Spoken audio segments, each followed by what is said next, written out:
must constantly look at things in a different way.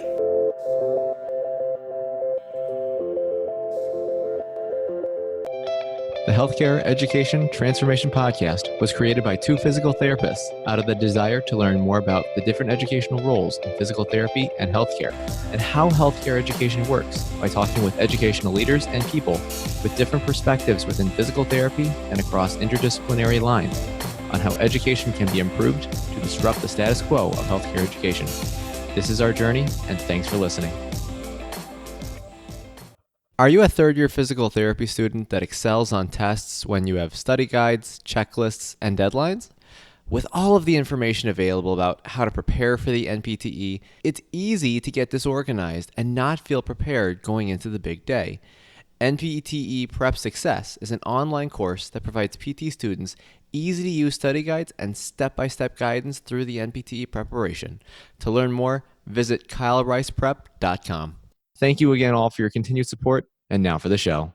Hello, everybody, and welcome to another episode of the Healthcare Education Transformation Podcast. My name is Brandon Powen, and I am one of your co-hosts. And of course, as always, I am joined by my fellow co-host, F. Scott Field. Today, we welcome a very special guest from across the pond. And no, that's not the UK. We actually have a very, very special guest from South Africa. As today, we are very, very humbled to welcome Dr. Tim Noakes.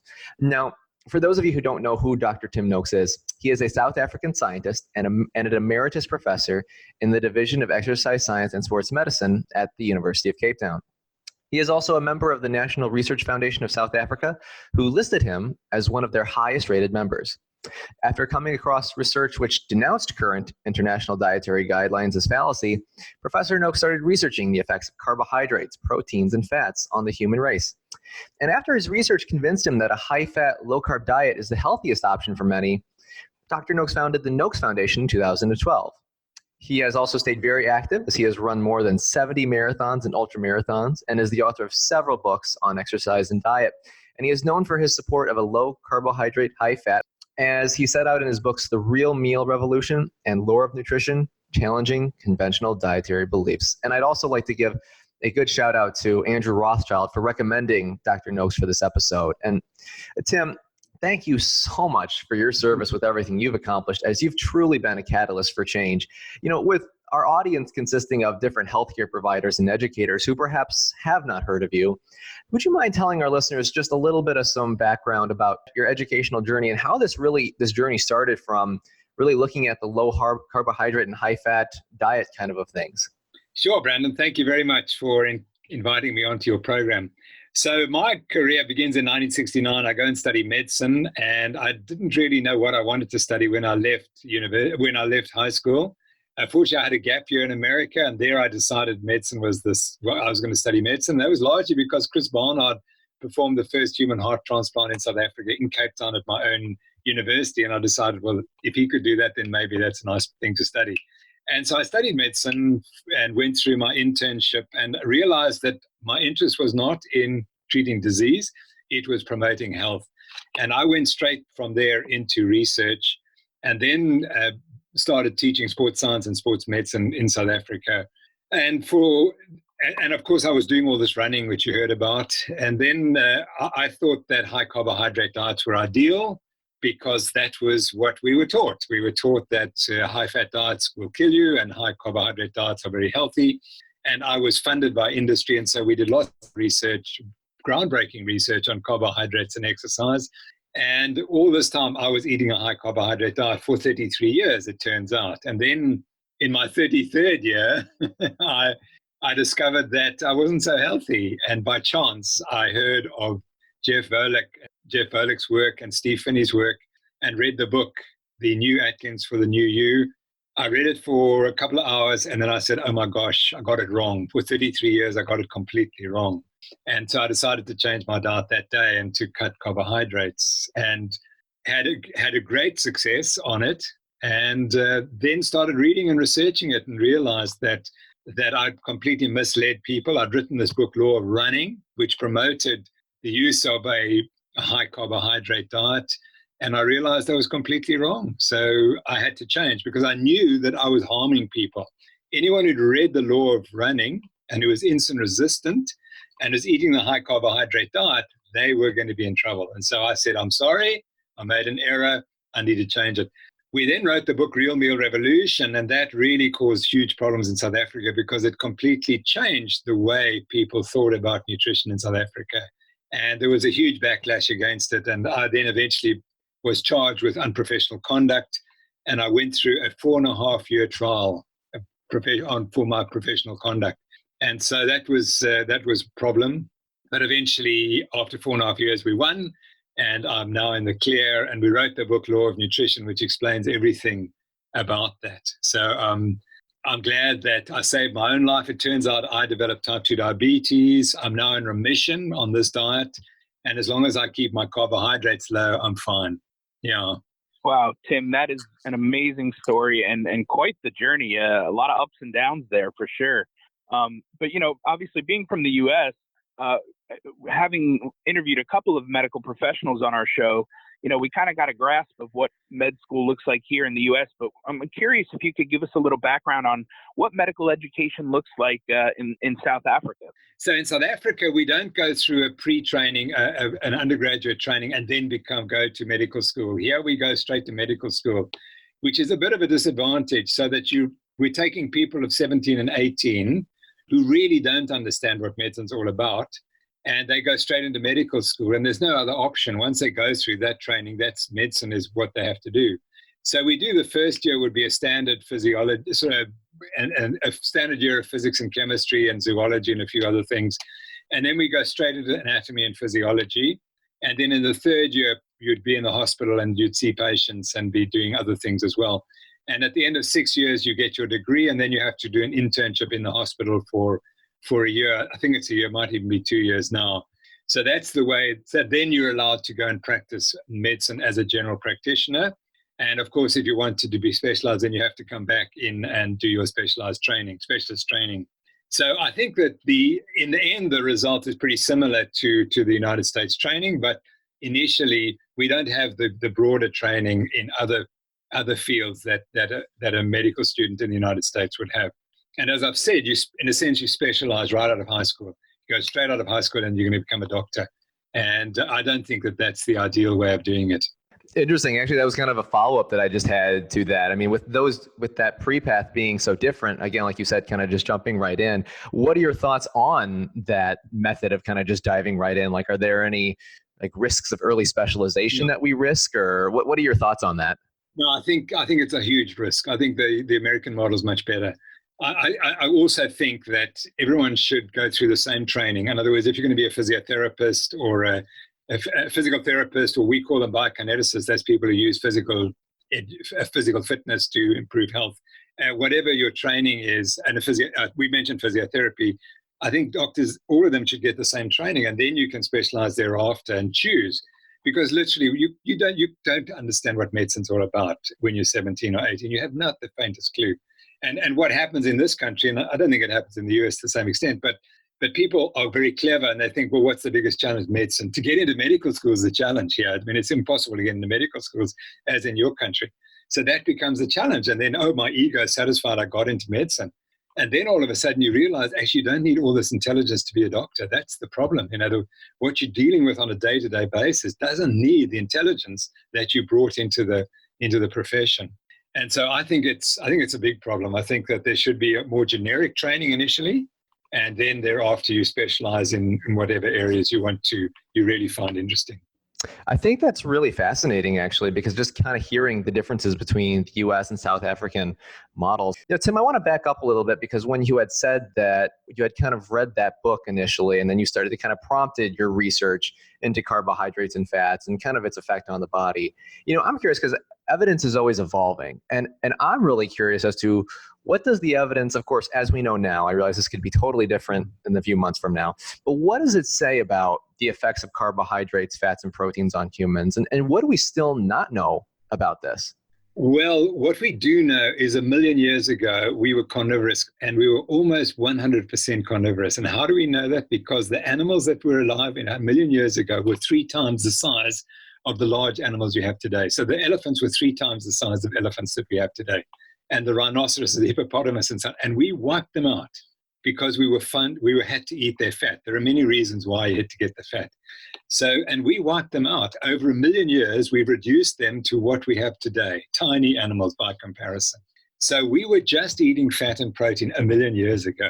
And then 18,000 years ago or so, we introduced cereals and grains. And the plant-based diet is what we're moving towards. And as we move more and more towards a plant-based diet, we become more obese and more diabetic. So my understanding, and I think all the evidence is very clear, is humans are designed with a long, small bowel and a short, large bowel. A long, small bowel for digesting protein and fat from animals, and a large bowel because we don't digest cellulose very well. We have to have bacteria to do it, and we've only left a little bit of space for those bacteria. But we come from gorillas and chimpanzees who have an enormous colon full of bacteria because that's what they convert. They convert cellulose into saturated fats. And that's the key point, that they take a carbohydrate and convert it into saturated fats. So our body is designed to metabolize fats, not to have carbohydrates instantly available from the small bowel into the portal circulation and into the liver. That's what's killing us.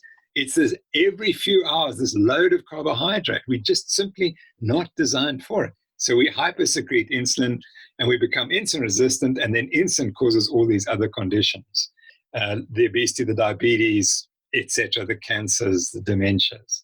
And so we designed historically to eat fat and protein.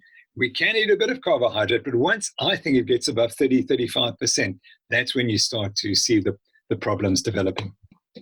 Interesting. And Tim, so what are the things that, obviously you had mentioned kind of what we know, what are some things that are currently being researched and kind of some of the big research questions regarding this that we still need answered?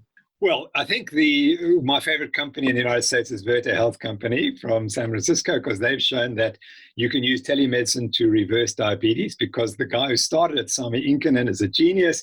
And he said, diabetes is a disease of choice. You make the wrong choices every minute of the day. And to correct that, we have to be with you for 6 months or a year until you learn to make the right choices.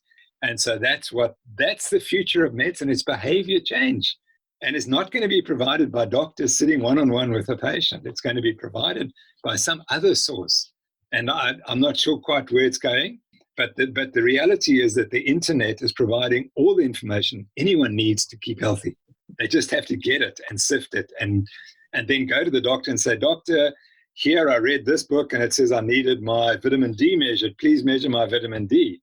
And then the doctor's going to have to say, well, okay, that's fine. And then he's going to have to know just as much as the patient knows. And that's going to be tough. That's going to be tough because the public are going to become specialists in their condition. And unless the doctor is at least as equally well versed in that condition, they're going to go somewhere else. So that's the future. So what don't we know? What we know now is a high carbohydrate diet causes diabetes and obesity. And a low carbohydrate diet below 25 grams can reverse diabetes, put it into remission. That's the first disease we now know that you can't treat it with drugs. You can't just shoot up the insulin and hope that it's going to help you. It's not. The next ones are going to be autoimmune diseases. And you watch. This is a prediction I can make. Autoimmune disease is going to be linked to plants. It's a plant-based disease, and it's caused by whatever's in plants. In these individuals who get the autoimmune diseases, it causes a leaky gut, and then bacterial proteins enter the circulation. The person produces an immune response to that protein, and they get the autoimmune disease. And so that's going to be the next one that's going to come through. But then we're going to look at cancers and dementias. Those are all going to become under the control because we're going to learn that they're nutritionally based diseases. That's interesting, Tim. One brief follow-up just to that's fascinating when you talk about the autoimmune. Are there specific plants that are kind of being looked at that are kind of they're thinking cause that? Like, because just to get some clarification on what kind of plants are they looking at that they're theorizing, again, at least theorizing right now that might have a relationship with?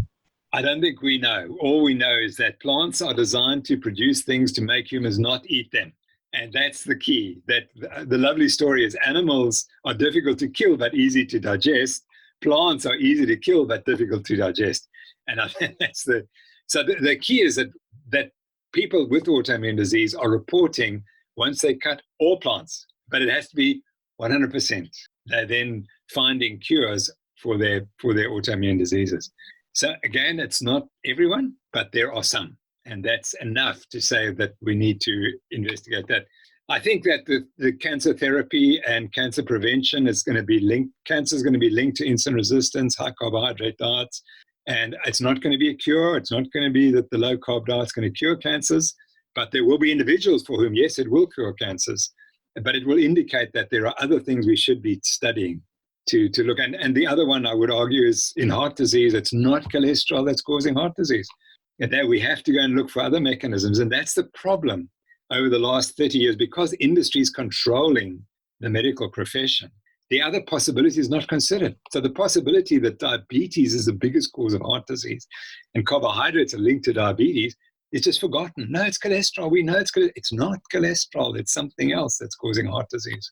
Yeah, Tim, I don't even think we're breaching the surface, because I know a lot of studies recently are showing stress and sleep are huge factors with heart disease. So I think, those are two avenues we're going to have to go down as well.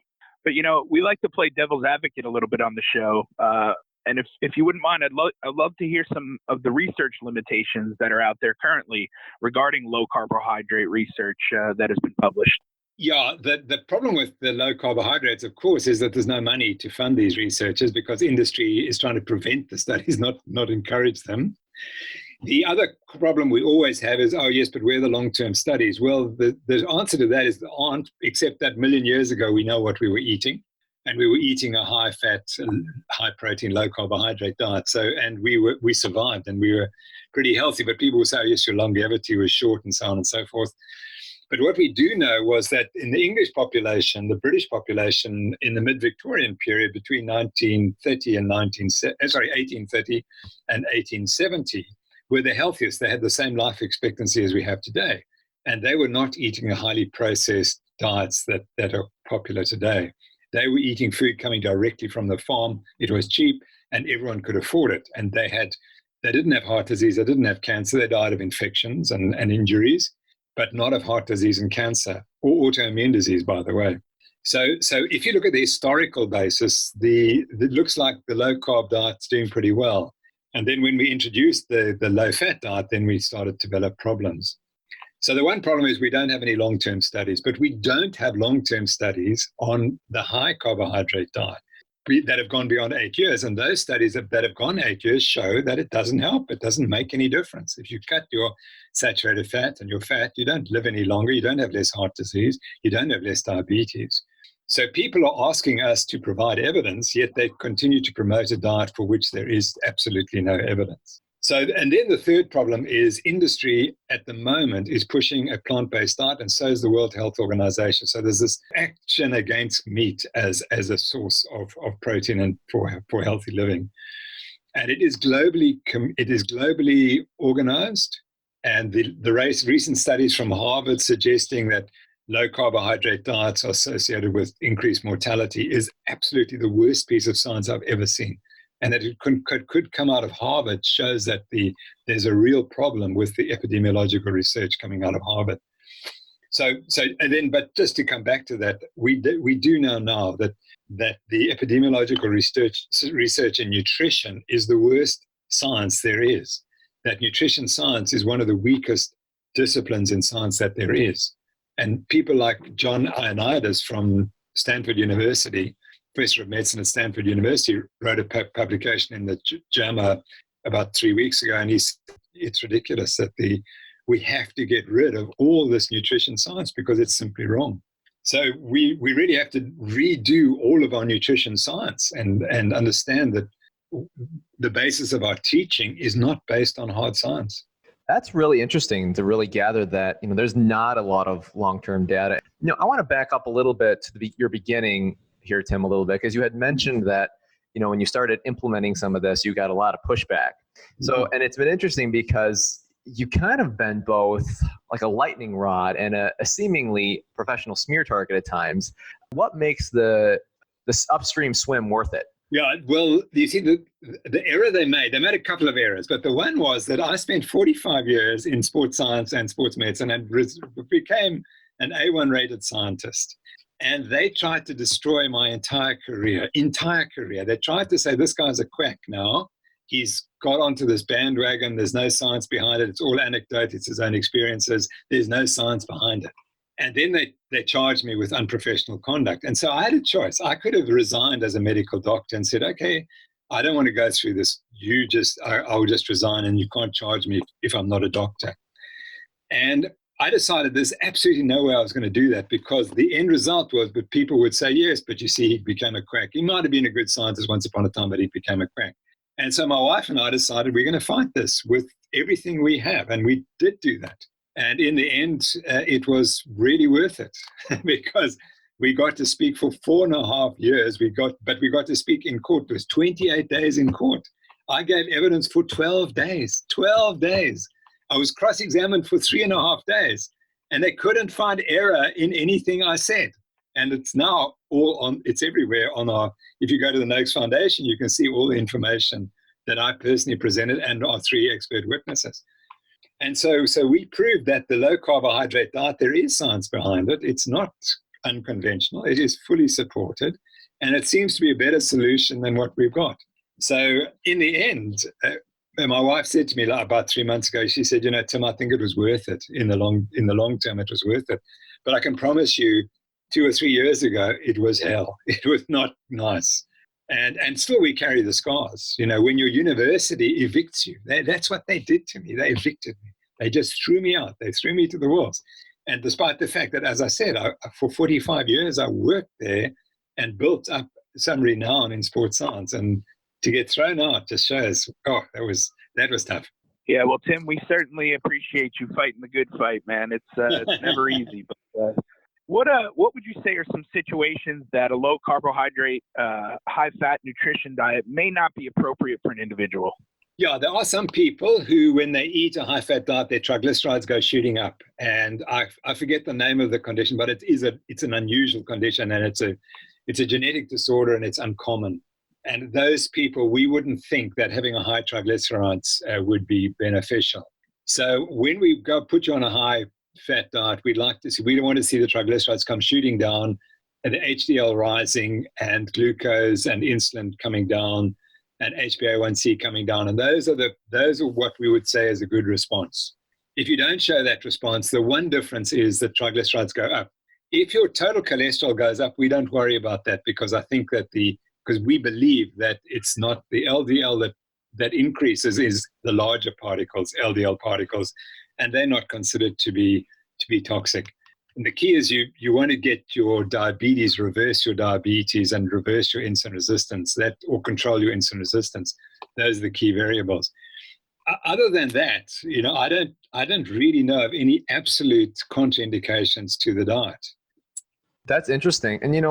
And Tim, since we have a lot of healthcare providers listening, of course, from many different aspects, not from just physicians, rehab professionals, nurses, apart from what you've mentioned, what would you say are the biggest nutrition take-homes that you think all healthcare providers should be aware of when it comes to nutrition? Okay, I'll summarize it very simply. And what I've learned over the last 7 years since I've been on this diet is that the most common medical condition across the globe, United States of America, South Africa, Europe, the Pan-Pacific countries, the Pacific Islanders, it's insulin resistance. That's the number one condition. Yet we don't teach it. At my medical school, we don't teach it. It's like it doesn't exist. And obviously why is not taught, because it conflicts with the diet heart hypothesis that fat's what causes ill health. So in my opinion, insulin resistance is a syndrome which, when you expose it to a high carbohydrate diet, produces a range of disorders which have to happen. These have to happen if you eat a high carbohydrate diet for long enough. And that is, you will become obese, you'll become hypertensive, you'll develop type 2 diabetes, you'll develop heart disease, you'll develop cancer, and I suspect dementia as well. That the cancer and dementia link is not as clear as the other 4. So those are the chronic diseases that are destroying medicine. So therefore, they all link to insulin resistance. So the problem is not cancer, it's not heart disease, it's not diabetes, it's insulin resistance. And we have to teach that. So I believe that 85% of all chronic disease, which we call disease of lifestyle, is disease of nutrition. and you reverse it by reducing the carbohydrate intake in the diet. So all of medicine in the chronic disease phase comes down to insulin resistance. So that's what you have to understand, and that's what you have to treat. And the way you treat it is behavior modification. It's not through pills. And the reason this kickback on me is because I'm saying, guys, the world is changing. You can't keep medicating an illness for which the medication is not the cure. The cure is remove the carbohydrates. And that's why there's pushback. But you see, the internet and social media are educating the broad public. There's no democracy. And they're going to realize this is what I'm saying is true. And they're not going to go to conventional medical services for any longer once they realize, actually, I can do it myself. I just have to eat a different diet. Yeah, Tim, kind of a follow-up on that and a bit of a selfish question, as my wife is a type 1 diabetic. How does this diet work for type 1 diabetics? Relatively effective? Brilliant. No, it's the only diet for type 1 diabetes. You see, if you go back to the 1920s, before the discovery of insulin, this was the diet that was proposed. People knew that the only way you could keep a type 1 diabetic alive was to starve them, but also to eat no carbohydrates. And that would prolong their lives. And they were hanging on for insulin to be discovered.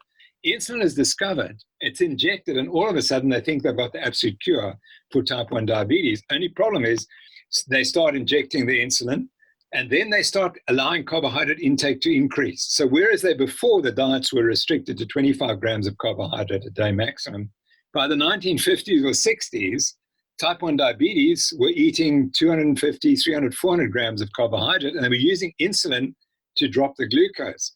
And that's not the way to do it, because we now know the more insulin you inject, the quicker you become more insulin resistant. If you're type 1 diabetic, you become insulin resistant, i.e. you develop type 2 diabetes on top of your type 1 diabetes, and you live 10 years shorter than the people who do not have type 1 diabetes.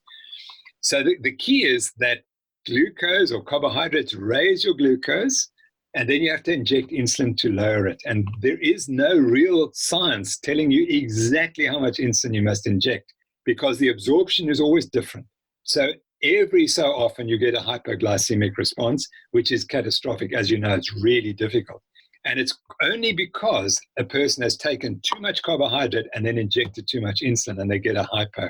And then what happens, you've got to now take more carbohydrates, so you go back on this swings and roundabouts. The only way to prevent that is to not eat carbohydrates in the first place and to minimize the amount of insulin you need.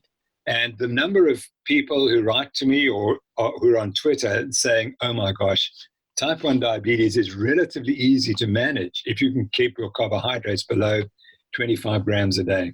I love it. I love it, Tim. That's great information. What have you found to be the most effective methods or strategies of reaching and teaching the public when it comes to promoting best nutrition? Yeah, that's a brilliant question, Scott, because, what happened, we wrote the book Real Meal Revolution, which revolutionized the understanding of nutrition in South Africa, because we said, here's insulin resistance, this is what it causes, you've got to eat a low carbohydrate diet, here's the recipes, brilliant recipes, if you eat these recipes, you'll lose weight and you'll become healthy. And that really converted many, many South Africans. For example, there's a Facebook page in my town, in Cape Town, which has 1.4 million subscribers. It's astonishing. And it's a ranting or low carbohydrate Facebook page. And these are people who have picked up the idea. And now they're getting information from each other. They're educating themselves. So my view always was that we were going to educate the public. One meal at a time, we were going to reverse this. And I think that still remains. What we've since learned is that the key players in this are the doctors. They're absolutely critical. The nurses and the doctors. They're the people who can change thousands of people every year. And so now we've started teaching the doctors, and we have a nutrition network on the Noakes Foundation. That's what we teach now, and we're focusing on that because we think educating the doctors is the next big change. Because what's happening, the patients are coming to the doctor and saying, Doc, I'm on a low carbohydrate diet. Will you help me? And the doctors are realizing that there's really something in this. And so they really need to be able to help their patients. So initially, we focused on the patients. Getting the public to understand a low carbohydrate diet is the treatment for insulin resistance and type 2 diabetes and obesity and hypertension. And now we've realized, fine, we've done very well there. Now we've got to target the doctors as well. I think getting all those stakeholders, including, the patients, and now working more into physicians, because obviously you help one physician learn that, how many patients are going to be helped from just one physician. It's huge, and it just makes sense. And I'm curious, from your standpoint, what would need to happen to make that next level change so that medical schools kind of started teaching that as the norm? So what are your thoughts on that? I'm not sure how it's ever going to happen, because medical schools in this country, and I suspect the United States, are controlled by the pharmaceutical industry. And they will not allow this to be taught, because it takes away from their model, which is the disease is all separate diseases caused by, we don't know what causes cancer. We don't know what causes hypertension. We call it essential hypertension because we don't have a clue. Well, just cut out the sugar and see what happens to your essential hypertension, which is what I would love people to do. But so that they're going to stop that, because that's the way they control the professors of medicine, they control the professors of cardiology, etc., the endocrinologists. So it's going to have to take something very, very dramatic to change that. And I think the bankruptcy of the medical services is going to be what it is. We can't afford to have so much diabetes.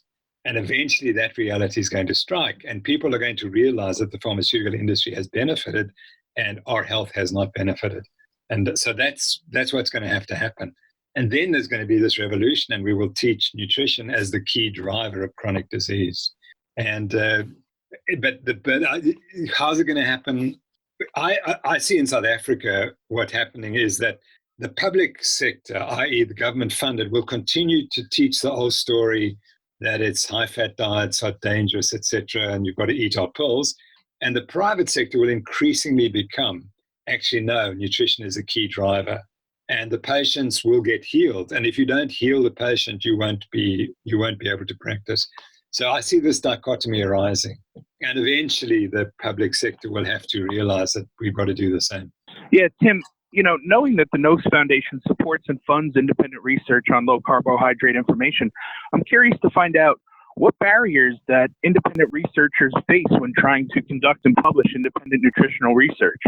Yeah, that's a great question. I think that it's not as bad as it was. In other words, so you read my book, Waterlogged, and you will see when I took on the sports drink industry, there were only 2 journals in the world where I could publish work, because it conflicted with what the editors of the journals were funded, because they were funded by industry to make sure that carbohydrates are important and sports drinks are important. And so when you send a paper to these journals, they would send it to colleagues who did not agree with me, and they would reject the papers. Always they would say exactly the same things. So I knew exactly who was reviewing them. But there were 2 journals in the world which were independent and could publish the work. I think that there is a growing independence of the journals, and that it is possible to get your work on low carbohydrates published, low carbohydrate research published. I don't think there's the resistance that there once was. And there's still too little money to fund these studies, but increasingly as I've said, increasing the research is being done, it is being published in good journals, and eventually it'll prove the breakthrough eventually. The British Medical Journal is in real trouble the British Journal of Sports Medicine has been published quite a lot on nutrition lately, and there's a whole furor because they published a lot of our papers and things, and people are saying they're biased towards the low carbohydrate diets, which is not true. They just publish good science. That's what they do. So again, the British Medical Journal is publishing research on both sides, but they are at least publishing stuff on low carbohydrates, and the British Journal of Sports Medicine. So no, there is. And no, let's be fair. The Journal of American Medical Association has published some really important papers on low carbohydrates. So I don't think I don't think there's been too much in the New England Journal yet, but maybe they will. The trouble is, New England Journal is tied right to Harvard, and Harvard is just so pro the plant-based diet that's one of the problems. That's really, really interesting. And Tim, it's been actually a very, very interesting discussion because, we normally like to ask this final question to all of our guests, but of course our podcast is called the Healthcare Education Transformation Podcast. And so the question that we ask is, if you could change one aspect of healthcare education, whether that be medicine, rehab, or other healthcare provider related, which aspect would you change and how would you change it? Well, firstly, I would say chronic disease of lifestyle and not chronic disease of lifestyle, they're chronic disease of nutrition. And that nutrition accounts for 85% of chronic disease. And so and you have to understand that. And so the whole thing we talked about this afternoon is that you've got to move away from this idea that we don't know what causes hypertension. Cholesterol causes heart disease. No, it doesn't. That there's insulin resistance as the driver, and it's the carbohydrates that are driving the insulin resistance to cause these diseases. So you've got a normal physiology, which is insulin resistance. Humans evolved insulin resistance for reasons that I'm not sure we fully understand quite yet, but it had to have biological value because that's why it's so widespread across the globe in so many different ethnic groups, across different races, population groups, etc., across the world. Insulin resistance is the prevalent condition. So it has to be genetically valuable. And when you expose insulin resistance to high carbohydrate diets, that's when the problems arise. So we've got to learn that and teach that. And once we do that, we'll cut our medical costs down and we'll start curing people. You know, one of the joys I have is when I travel the world and I talk about this topic and I have young doctors come up to me afterwards and they embrace me and they say, Professor Noakes, you changed my life because I can help patients. I now feel that there's something valuable in medicine. I just don't sit there and dish out pills. I help people get better, and I see it every day. And that makes my life worthwhile, and thank you. And if we can just get that message out to young doctors, then we've done something really important. Yeah, Tim, that's just such powerful stuff. And, you know, I can't thank you enough for your time and for coming on the show today. But where can people reach out to you and find you online if they have follow-up questions or, want to find out more information about low carbohydrate and high-fat diet? Sure. Thanks, Scott. They could go to the Noakes Foundation, and anything that you want to write to me, you can write through the Noakes Foundation. I'm very active on Twitter, and my code name is @ProfTimNoakes. That's @ProfTimNoakes. And you're welcome to follow me on Twitter, and you'll see that every day I tweet new studies and give opinions, my own opinions about nutrition and medical education, and frequently about sport. But those would be the two, the Noakes Foundation and my Twitter feed @ProfTimNoakes. Well, perfect, Tim. Well, again, thank you so much for your service, your dedication throughout your whole journey to really fight for really what you believe in and for the science, for everything. And, and thank you for coming on today to speak with our audience. I think I definitely echo Scott's comments. Now we know some stuff. Now it's a matter of let's all take some action to contribute. So thank you again so much for everything. My pleasure. Thank you, Brandon, and thank you, Scott. Lovely to chat to you, and very best wishes for your futures. Access to healthcare is one of the largest issues facing both providers and patients, as millions of people worldwide lack timely and affordable access to healthcare. Anywhere Healthcare, a telehealth platform, is a simple, low-cost option for providers and patients that eliminates the barriers to access to all kinds of healthcare. To find out more, check out anywhere.healthcare, which is available in our show notes. And if you use the code HET in all caps when you email to sign up, you'll save 25% off the total cost. Thank you for attending class today, and we hope that you learned something and gained value from the content. If you'd like to schedule office hours with us, feel free to add us on Twitter @HET Podcast, on Instagram, HET Podcast, on Facebook, the Healthcare Education Transformation Podcast, and the homepage, healthcareeducationtransformationpodcast.com. And for those of you following along in the syllabus, extra credit can be obtained by liking us, sharing us, and leaving a review. Let's continue our journey up Mount Educational Success as lifelong learners.